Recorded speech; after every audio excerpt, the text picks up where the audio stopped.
Hi guys and welcome to another case study with me. आज के date में misusing social media is so easy, like लोग अपने पूरी पर्सनालिटी फेक कर सकते हैं and we will still believe them. We will trust what ever they say. In fact किसी स्ट्रेंजर से बात करना और अपने जैसे सिमिलर इंटरेस्ट वाले लोगों से मिलना इज सो इजी नाउ। इस चीज का फायदा उठाते हैं कुछ घटिया लोग। आप सोच रहे होंगे कि आज की केस स्टडी में किसी के साथ कोई स्कैम हुआ होगा या कोई फ्रॉड हुआ होगा, etcetera etcetera.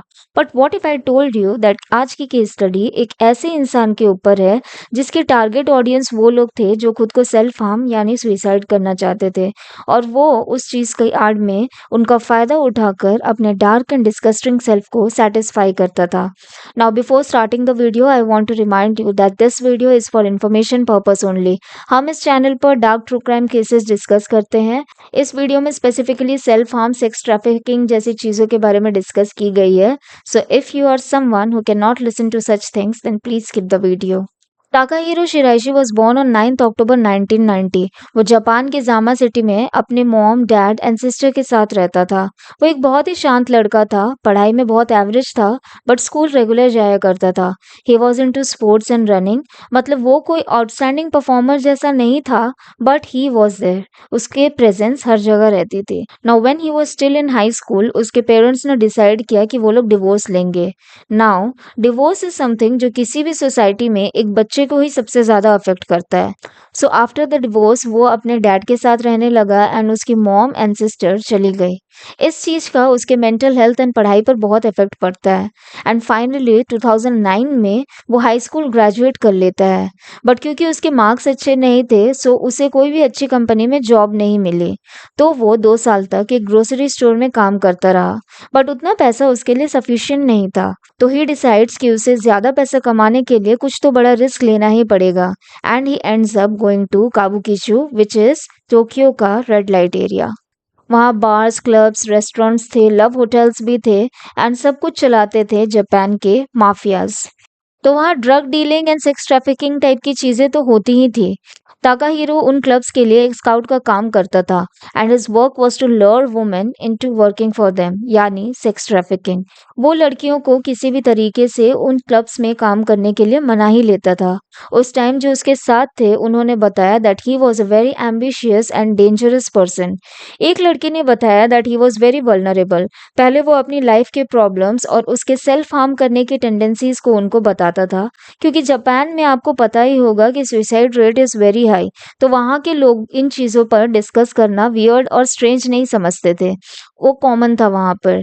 So those girls also use to share their stories with him, और वो उस तरह से उनके साथ बॉन्ड करता था और वो लोग उस पर ट्रस्ट करती थी, ये सोचकर that they are in the similar situation और वो उन्हें समझ सकता है। देन उसी तरह वो उन्हें क्लब्स में काम करने के लिए मना लेता था, और इस तरह वो पैसे कमाता था एंड उसे कोई फर्क नहीं पड़ता कि आगे उन लड़कियों के साथ क्या होगा। On February 2017 Takahiro gets arrested for scouting and उसे 14 महीनों की जेल होती है। आफ्टर दैट उसे लगा कि उसे इतना भी ज्यादा रिस्क नहीं लेना चाहिए, तो वो अपने घर वापस चले जाता है और अपने डैड के साथ रहने लगता है। घर आकर he starts getting more depressed because उसके पास कोई जॉब नहीं थी और वो लोनली था। वो अपने डैड से कहता भी है कि I don't know why I am alive. August 2017 को वो अपने डैड से कहता है कि वो कहीं और उनसे अलग रहना चाहता है। तो वो 22 अगस्त को अपने नए फ्लैट में शिफ्ट होता है and he makes a Twitter account on सितंबर 2017। उसका यूजर नेम था हैंगिंग प्रो एंड उसका नेम था हैंगमैन। उसकी profile pic was of an anime जिसके नेक एंड हैंड में कट्स थे। उसके बायो में लिखा था कि वो ऐसे लोगों की मदद करना चाहता है जिनका बुरा वक्त चल रहा था। वो उसमें सेल्फ हार्म से रिलेटेड पोस्ट डाला करता था। आपको उसके ट्वीट्स देखकर लगेगा कि वो सचमुच लोगों की मदद करना चाहता था और उन्हें उन सिचुएशन से बाहर निकालना चाहता था, बट सच्चाई कुछ और थी। ट्विटर के थ्रू वो वैसे लोगों से मिलता था जो सच में अपने आप को हर्ट करना चाहते थे, and by hurt I mean suicide, under the impression that he would help them get out of it. October 2017 को आइको तामुरा नाम की एक 23 साल की लड़की अचानक गायब हो जाती है। वो टोक्यो की रहने वाली थी और उसने अपने ट्वीट्स में पोस्ट किया था कि she was depressed after her mother passed away. उसे अक्टूबर 21, 2017 को लास्ट देखा गया था। आइको के भाई को डर था कि कहीं वो अपने आप को कुछ कर न ले, तो इसलिए वो उसे हर जगह खोजने लगा। उसने किसी तरह से अपनी बहन की ट्विटर अकाउंट को खोला एंड ही चेक्ड कि उसने किन लोगों से बात की है। He saw that she messaged Hanging Pro. तो वो सारे प्रूफ्स लेकर पुलिस स्टेशन जाता है because he was feeling in his guts कि कुछ तो गलत हुआ है उसकी बहन के साथ। आइको ने हैंगिंग प्रो को सितंबर में कांटेक्ट किया था। वो एक सुसाइड पैक्ट बनाना चाहती थी, मतलब कि वो अकेले सुसाइड नहीं करना चाहती थी, वो किसी के साथ मिलकर करना चाहती थी। 23 अक्टूबर को सीसीटीवी में हैंगिंग प्रो और आइको को एक साथ रेलवे स्टेशन में देखा गया और वो लोग वहां से चलकर उसके अपार्टमेंट की तरफ जा रहे थे। आइको के भाई ने टाकाहिरो का एड्रेस पता लगाने के लिए एक ट्वीट किया कि क्या कोई हैंगिंग प्रो से मिला है। एक लड़की ने कहा कि वो face to face hanging pro से मिल चुकी है बट उसने कभी उसका अपार्टमेंट नहीं देखा। उसने कहा कि वो फिर से चाहे तो एक मीटअप ऑर्गेनाइज कर सकती है और उसके घर जा सकती है। और फिर police got involved and it became a type of operation. 2017 के हैलोवीन के दिन वो उससे मिलती है। क्योंकि हैलोवीन था तो सबने मास्क और कॉस्ट्यूम पहन रखे थे, so it was easy for police to hide. But हमारा विलन किसी कॉस्ट्यूम या मास्क में नहीं था। पुलिस सब कुछ एक डिस्टेंस से देख रही थी। वो उनको रेलवे स्टेशन में मिलते हुए देखती है और देन उसके साथ उसके अपार्टमेंट जाते हुए देखती है और फॉलो करती है। फिर थोड़ी देर बाद पुलिस ताकाहिरो के दरवाजे पे नॉक करती है। वो उसे डायरेक्टली पूछती है कि आइको तमुरा नाम की एक लड़की मिसिंग है, क्या तुम्हें आइडिया है कि वो कहाँ है? ताकाहिरो पहले उन्हें देखता है और फिर पीछे मुड़कर अपने अपार्टमेंट को देखता है and then he says to police she is in the cooler. वो ना तो घबराया ना हिचकिचाया। पुलिस अपार्टमेंट में घुसती है और कूलर खोलती है और उन्हें आइको का सर मिलता है। उसके अपार्टमेंट में 7 और बड़े डब्बे और कूलर्स थे। उन्हें और 8 सर मिले। उन कूलर्स में हैंड्स और लेग्स के टुकड़े और बहुत से बोन्स मिले और उन बॉक्सेस में बाकी के बचे हुए बॉडीज थे। They also found knives, ropes and all those stuffs. उन्हें bank cards, medical cards and victims के बिलोंगिंग्स भी मिले। ताकेहीरो सिर्फ बॉडी के बोन्स कलेक्ट करता था और फ्लैश को और बाकी के ऑर्गन्स को डिस्पोज कर देता था। उसके पड़ोसियों ने बताया कि वो डस्टबिन को डेली बहुत बार यूज करता था। एक नॉर्मल इंसान डस्टबिन को सिर्फ एक बार यूज करता होगा कचरा फेंकने के लिए घर का, बट ताकाहीरो एक डस्टबिन को 5 से 6 बार यूज करता था। उसके बाथरूम का एग्जॉस्ट फैन भी 24/7 ऑन रहता था एंड उसके पूरे घर से किसी चीज की रॉटन स्मेल आती थी। ताकाहीरो वॉज अरेस्टेड।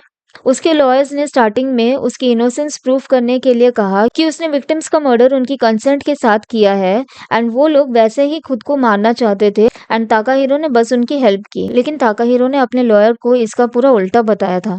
उसने बताया था कि सारे विक्टिम्स ने ऑनलाइन कहा था कि वो खुद को सेल्फ हार्म करना चाहते हैं, लेकिन जब वो फेस टू फेस उससे मिलते हैं तो वो सब उसके लिए मना कर देते हैं और मर्डर के लिए उसके किसी विक्टिम ने कोई कंसेंट नहीं दिया था। उसने कभी इनकार नहीं किया कि उसने मर्डर किया है। वो 2 रीजन की वजह से लोगों को मारता था, सेक्स एंड मनी, और ये लोग भी कभी उसे मना नहीं कर पाए। वो उनके पैसे चुराता और जो भी चीजें वो बेच करके पैसे कमा सकता था वो सारी चीजें वो चुराता। 9 में से 8 विक्टिम्स गर्ल्स थी और एक विक्टिम लड़का था। सबसे ओल्डेस्ट विक्टिम 26 साल की एक लड़की थी और सबसे यंगेस्ट विक्टिम एक 15 साल की लड़की थी। उनमें से जो लड़का था वो एक विक्टिम का बॉयफ्रेंड था।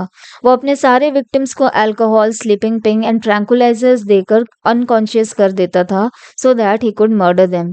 उसने बताया कि उसे अपने फर्स्ट विक्टिम को डिस्पोज करने के लिए 3 दिन लग गए। उसने 2 महीनों में 9 लोगों को मारा।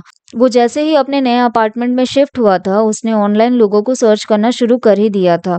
ताकाहीरो ने अपने ट्रायल्स को खुद लड़ा। उसने किसी भी चीजों के लिए डिनाई नहीं किया। साइकोलॉजिस्ट ने उसका 5 महीनों तक सेशन लिया एंड लास्ट में उन्होंने कहा दैट ही इज फाइन। उसको पता था कि वो क्या कर रहा है, उसको कोई मेंटल प्रॉब्लम नहीं है। जनवरी 2021 में उसको मौत की सजा मिलती है। नाउ जापान के लॉ के मुताबिक जब वो मौत की सजा देते हैं तो उनको डायरेक्टली उसी दिन सजा नहीं हो जाती। वो फैमिली और क्रिमिनल को भी नहीं बताते कि कब एग्जीक्यूशन होने वाली है। जिस दिन एग्जीक्यूशन करना होता है वो उसी दिन सुबह बताते हैं। कभी कभी इन चीजों में साल लग जाता है। ताकाहीरो ने कहा कि उसे किसी भी बात का कोई रिग्रेट नहीं है और अगर वो अरेस्ट नहीं होता तो भी उसे किसी बात का कोई रिग्रेट नहीं होता। यूजुअली ऐसे टाइम पर लोगों को रिग्रेट होता है, वो लोग घबरा जाते हैं, डर जाते हैं और अपने बचाव में झूठ भी बोलते हैं। बट ताकाहीरो को किसी बात का कोई रिग्रेट नहीं था और वो सच सच सब कुछ बताता है, एक्सेप्ट करता है कि he is a monster. As for now he is waiting for his execution. तो ये थी ताकाहीरो द ट्विटर किलर की पूरी स्टोरी। वीडियो पसंद आई हो तो लाइक, शेयर एंड सब्सक्राइब करना मत भूलना। See you in the next case study.